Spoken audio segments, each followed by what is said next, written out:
When you're unconscious, you don't really know that you're unconscious. Just like how when you're dreaming at night, you don't know that you're dreaming until you wake up. You don't know that you're conscious until you raise your consciousness. You don't know how unaware you are until you become aware. It's like being blind and being convinced that this is just what the world is, because you don't have a contrast in your experience. You don't have other experiences to really reference, so you think this is just what it is. And before I even continue on about this sort of catch-22, I want to give you some more context for your life, for what actually happened and how you even got here in the first place. So you were born into a particular context, a particular environment, and you had to survive in it. And what does that even mean? You had to get the approval of your parents. You had to figure out ways to basically get acceptance and love from them. Not only that, you had a culture with certain beliefs and values that you also had to adopt, and you had to align your actions with those values and beliefs. And not only that, but culture has a set of actions that we do, right? Like actual behaviors that have emotional impacts on us. And you also had to do those too, regardless of whether or not they're authentic to you, they're healthy for you. That didn't matter. What mattered at that point was life is confusing and I have to survive. I need to get resources from my environment in order to live. Right? The key word here is that, or the key point here is that you were born into an environment, and this environment has conditioned you extremely deeply. Which, in pure logic, you understand that, right? That's not a hard thing to get. But you don't understand what that really means in terms of your experience. Because like I said, you don't have any reference experiences. You don't really know what raising your consciousness really is, or what other levels of awareness really look like. Because for the most part, what happens is that people are born at a specific level of consciousness. Right? People are born into an environment, I should say, at a specific level of consciousness. They rise up to that level of consciousness, and then they stay in that level of consciousness for the rest of their life. And very slowly does humanity's consciousness rise over like years, decades, centuries, millennia.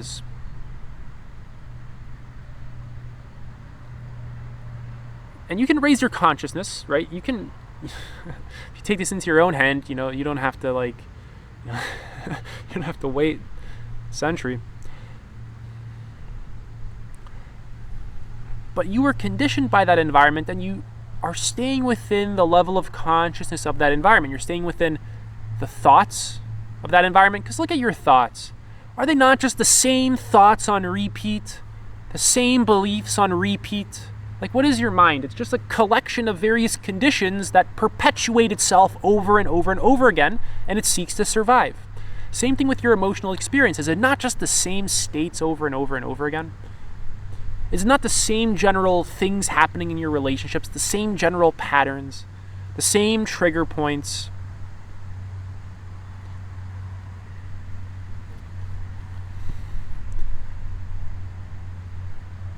So like I said, when you're unconscious, you don't know that you're unconscious. When you're dreaming, you don't know that you're dreaming until you wake up, or until you go lucid within the dream. And this reality is a dream. And you can go lucid within it. You can wake up from the dream that you're currently stuck in. You're just stuck within your own conditioning. And your conditioning gives you a certain idea and a sense and a perception of what reality is, and what you should be doing in it, and what's good and bad. It controls all of your actions. Do you really think your actions are your own free will? Do you really think this is what's going on in your life? Oh boy. Because they're not. They're just unconscious forces perpetuating themselves. And then your mind, what it does is it generates the thought of, oh look, I'm driving, or I'm going to work, or I'm going grocery shopping. It's me doing it, right? And it generates this thought, and you just believe in the thought. Right? When in actuality, your direct experience is that there's so many things occurring in you that you apply no awareness to that are controlling you, right? And really what's going on is out of your control.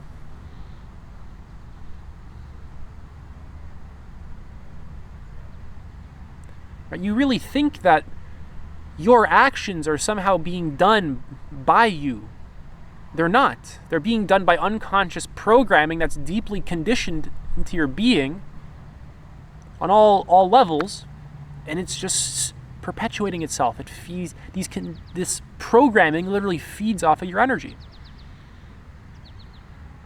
And there's nothing wrong with conditioning, right? Conditioning is just a part of existence. To have a body means to be conditioned. It means to be in some sort of set of limitations. But the question is your conditioning conducive to your well-being?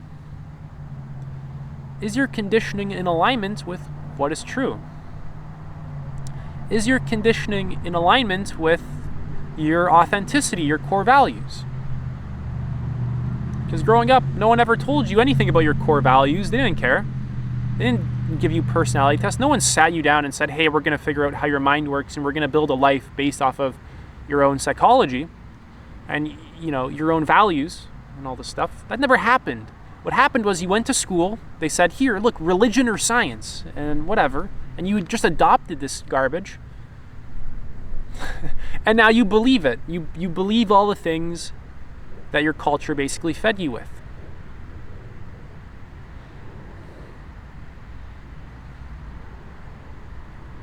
If you gave me a child from ages 0 to 18, I could get that kid to believe whatever I want him to believe. This is the reality that we're facing. That those first 18 years are the most formative years of your existence.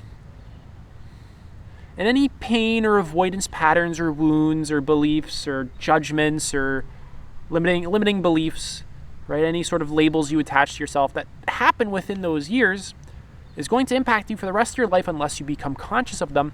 Most people never become conscious of them, and you don't want to stay stuck in that trap because it's hell. Because what the environmental forces that conditioned you what they care about isn't you, it's their own survival.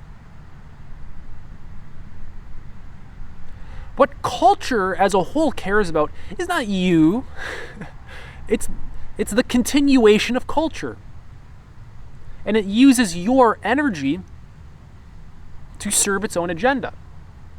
See, culture is kind of like an abstract entity. Same thing with religion and science and a political party, right? These sort of collective egos, right? They exist. They have like an actual energy to them. They're in people's minds. They're actually programmed with them. And this conditioning wants to survive. It has homeostatic drives. Every system has homeostatic drives. It wants to maintain itself and keep itself alive. And the primary rule of any sort of living thing, potentially with the exception of very, very, very, very few, is to continue surviving. The number one rule of any system is to continue surviving, and you're a system. It wants to maintain itself, and things don't change until either we become conscious and change before we reach some kind of catastrophe, or we hit some kind of catastrophe. We feel a lot of pain and suffering, and things are just so painful that they can't continue, and that pain wakes us up. And we have to be more conscious. We have to evolve. And what I'm saying is that for you, right, you don't want to get to that point. You don't want to get to the point where your life is so far out of alignment that it's just pain. Your life is so full of delusion and just misalignment that it's just nothing but suffering. You don't want to get to that point. And I don't want to say nothing but suffering because there's a whole spectrum here, right? There's a whole spectrum going on between let's say suffering, the ultimate suffering, and then like just pure bliss, right? But you really got to question, do my patterns serve me? And the thing is right now is that because you're unconscious, you don't even know what your own patterns are. You have no clue. Right? I've been doing this consciousness work for like 7+ years. Most people never do it.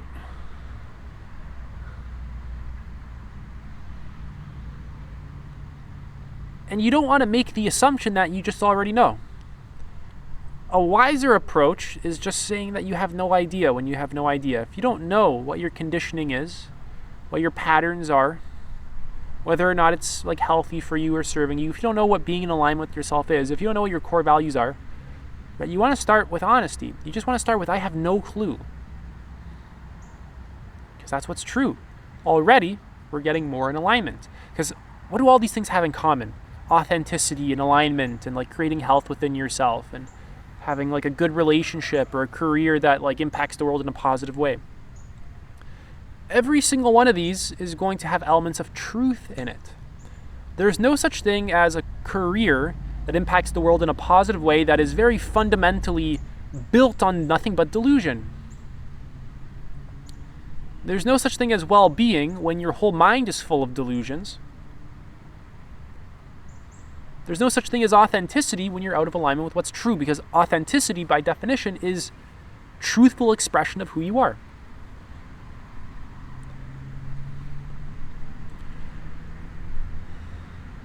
I want you to really notice that you're not applying any awareness right now to the feelings in your body. You're not applying any awareness to your thoughts. Right? And your mind will BS its way out of this. It'll say, no, I'm aware, look. And a couple things can be going on here. Maybe you are aware because I just brought your attention to them. And also your mind just generates a story. Your mind generates a thought that says, I'm aware. You believe in the thought, but in your actual experience, there's all sorts of forces that happen that you're not aware of. The sensations in your body, the emotions you're experiencing, the resistance that you're currently having, the avoidance you have to the present moment, the thoughts that are arising in your mind habitually, the underlying beliefs that fuel a lot of those thoughts.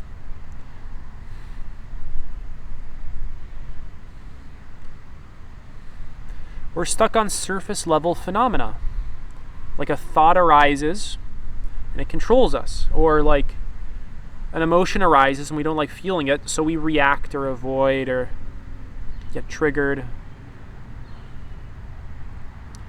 Most people don't have much awareness of the underlying systems that govern their life, the underlying energies. Because a system isn't just like an abstract logical thing. A system has a feeling to it. A system has a force to it. A system has an energy to it. Right? All systems have an energetic makeup. Every single thing in existence has a physical makeup.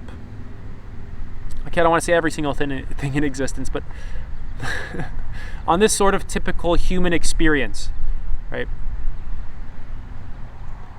A large portion of things have a physical makeup, like a tree or an apple or an orange or you. Right? This is a better way to phrase it. But they also have an energetic makeup.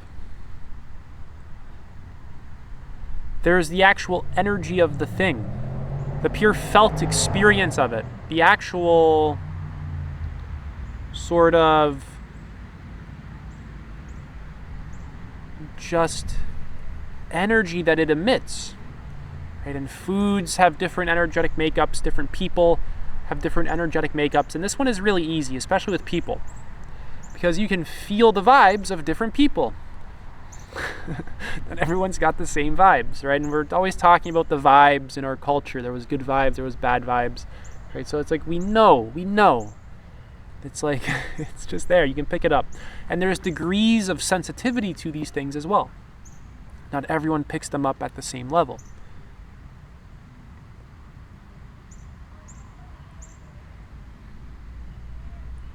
And you don't know that any of this stuff even exists until you begin to become conscious.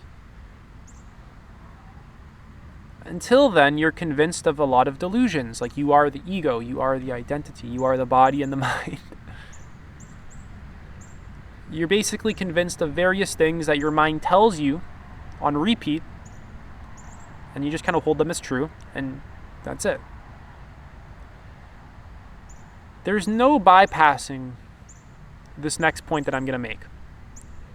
You need to sit down and apply attention to yourself. Apply conscious awareness to yourself. I have a beautiful view over here. It's just a field, some nice grass, and some sunlight. But there's just no way around this. Because how do you make the unconscious conscious? Well, by becoming aware of it. It's actually fairly simple. And if you're unconscious, you have to apply awareness to you. And you have to sustain attention on yourself.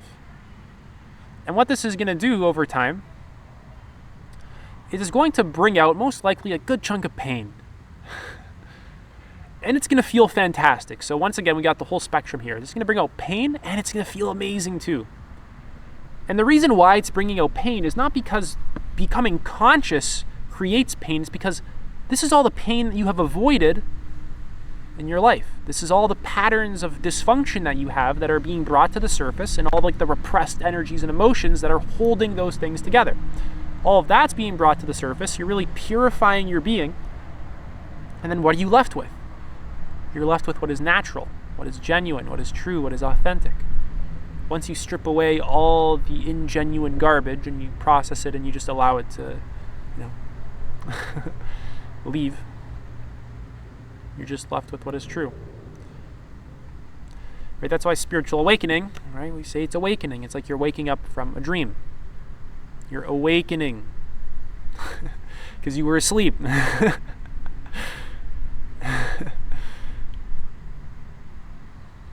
Right? That's why we say life is a dream and you're waking up from the dream. And it's not just a metaphor, it's like quite literal. Life is literally a dream and you're waking up out of it. You're waking up to what you actually are, to your true nature. You're waking up out of all of this egoic conditioning that is hijacking you. Because that's what it's doing. All this conditioning that controls 95% of your life is hijacking you. And take that in. 95% of your life. The emotions you feel, the thoughts you think, the beliefs you have, the things you do. 95% just unconscious. There's things occurring inside of you right now that you can't even articulate because number one, you're not aware of them. Number two, because they're beyond our ability to even articulate. You have beliefs that you hold that you don't even know that you have, that you can't even articulate, right? Because, of course, you don't know that you have them. And two, because some of them are so subtle, they're beyond our mind's ability to articulate them, which is where awareness comes in. Simply observing. This is where intuition comes in. And people who are super attached to their thoughts, right, they get like scared on that one. But there's just certain things about existence that thoughts can't grasp. And really everything in existence, thoughts can't grasp. Reality is not the model that your mind makes it up to be.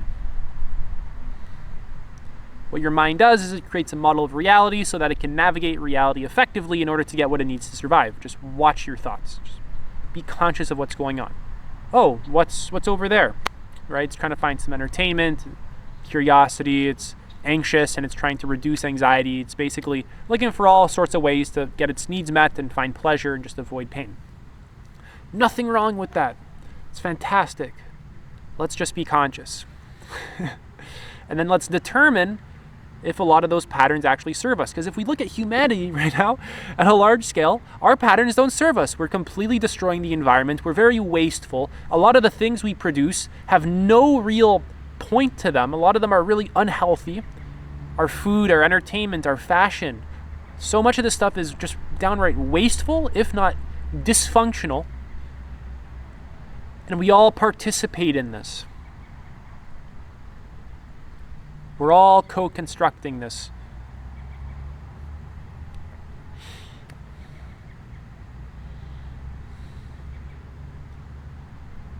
And the core here, I'll end it at this.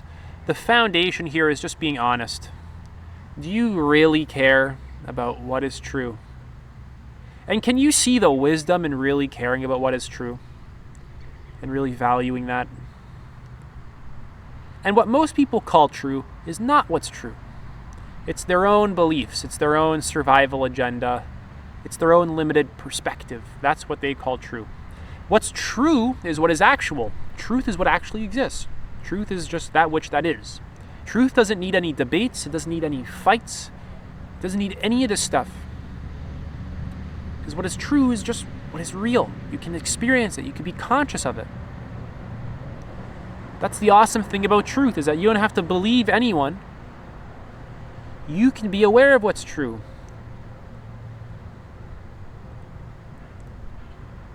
You don't have to believe what I say in this video. You can become conscious of it all, and that's the whole point of the video, so that you can become conscious. Right? Like I said, the foundation here is honesty. And like a sincere honesty, because it's not easy to be honest. You're going to run into a lot of things that you avoid and you deny and you distract yourself from, and you don't even want to admit them, admit their existence, because it would radically shape up or radically rearrange your entire lifestyle. Because what happens is that basically, like I said, from 0 to 18, right, we're programmed with a bunch of BS, a bunch of delusion, and then we build our life on top of this delusion. We build our entire career on this delusion. We build our relationships on this delusion. We build our entire way of life on dysfunction and delusion. And then what? To admit that it's dysfunctional and delusional? Are we really going to do that? I mean, this is like not a little thing. This is how we survive. Right? There's many people who build their entire career based off complete BS. Right? They will never admit that they've done that, because this is how they survive. People build their entire family and relationships on nothing but delusions. Again, this is how they survive. And the primary thing of any system, right, number one thing it wants to do is to survive. Right? So we're kind of conflicted here between survival and truth. And from one point of view, in a very religious sense, and it's funny because I'm sitting at a church right now, we can see the truth as like God, consciousness, the nature of reality, what is real, what is ultimate, what is absolute, what reality actually is. And then the survival component, we can see it as like selfishness, delusion, dysfunction, the devil, being twisted, things like this.